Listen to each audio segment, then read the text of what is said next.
What is this living water? Now, the interesting thing about that is this woman had been scorned. She had been put down, and Jesus knew.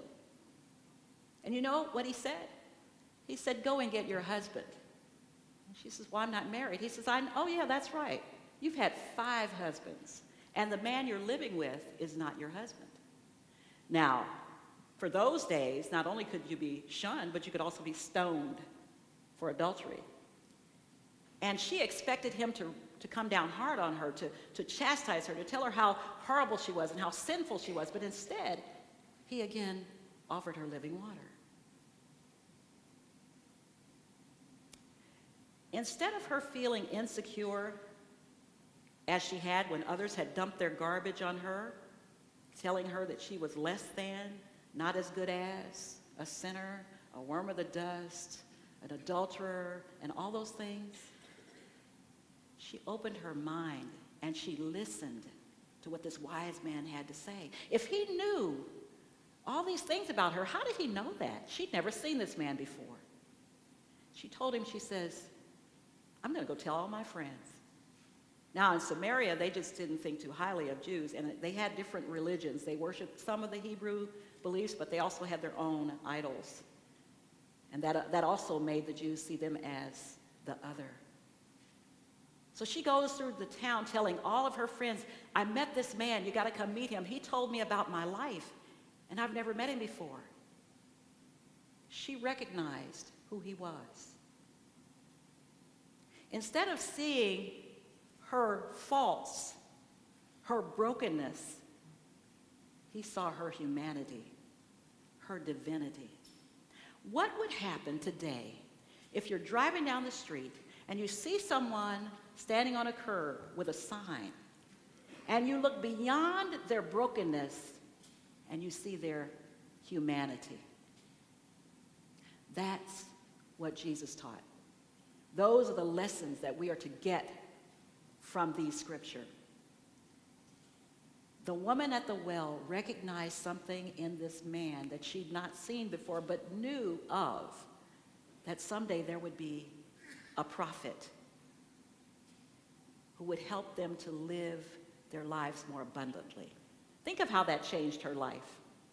No matter what garbage others tried to put on her, she just brushed it off.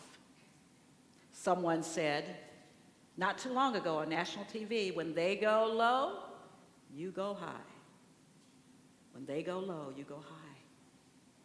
And that's what it means by the law of the garbage truck. This story is so powerful because we can exercise this same experience every day in our lives. There are all kinds of opportunities for us to look beyond a person's faults and see their divinity. In my career, when I used to get into, kind of disagreements, sometimes I would take a deep breath and stop, and in my eyes, I would connect with the eyes of whoever, my boss or somebody, and I'd say, in my mind, I wouldn't say it out loud, I see the Christ in you. And it would slowly lower my blood pressure and my temperature and relax me, and it would change the whole context of the discussion.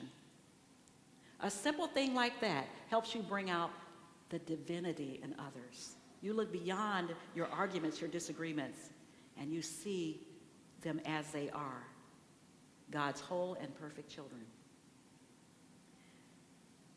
Jesus had a way of teaching the disciples how not to allow garbage to be dumped on them. He said, if you go into a house and you're not welcome, shake the dirt off your feet and move on.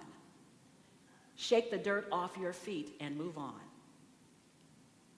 Paul said to the Philippians, forgetting what is behind and reaching forward to what is ahead, I remain focused on the prize that is before me. That's what the woman at the well did. She had to let go of all those negative thoughts and negative ideas that had been forced on her. The reason she had 5 husbands may have been legitimate. Back in those days, there were all kinds of things that women could and could not do. And one of those things is the only reason they could get a divorce was adultery. And the court usually sided on the man's side. If a husband died and left her a widow and there was a brother, she would have to marry the brother so that she could have an heir for the family, but she wasn't necessarily given the status of a wife. If she couldn't bear children, sometimes she was divorced legally because she couldn't have children so that the husband could marry someone who could, a younger person or someone who could bear a child. So there are a lot of reasons that she might have had 5 husbands, but once she had, they didn't seem to care about her reasons. They just labeled her. Have you ever had that experience where someone misjudges you, misinterprets you somehow, and you have a label that you feel like you have to rise above this in some way or find a way out of it? I think we all do. My mother in those instances will always say, the Lord will fight your battles if you just keep still. Not one of my strong suits. Never has been. But I know it works when I do occasionally practice it, because Scripture also says, be still and know. And that's what the woman at the well did. She was still enough to listen. In Don Miguel Ruiz's 5th Agreement, which I shared some weeks ago, the title of it is, Be Skeptical, but Learn to Listen. See, the other Samaritans might not have been willing to listen. They were too skeptical. Who is this man? What does he know? We don't associate with Jews. They don't associate with us. That sort of thing. Even the disciples, when they came back from getting food and saw him talking to this woman, criticized him for, you're a rabbi. First of all, you don't talk to women. You certainly don't talk to Samaritans, and you certainly don't talk to this woman. How many of us fall into those judgments of other people because of what somebody else has said? So I want to give you the law of the garbage truck pledge. And as we move into meditation, I'm going to have you recite this. It's called the No Garbage Trucks Pledge. I do not accept garbage in my life. When I see garbage trucks, I do not take them personally. I just smile, I wave, I wish them well, and I move on. And I do not spread garbage to others. I am not a garbage truck. I do not accept garbage in my life. Can we say that? I do not accept garbage in my life. When I see garbage trucks,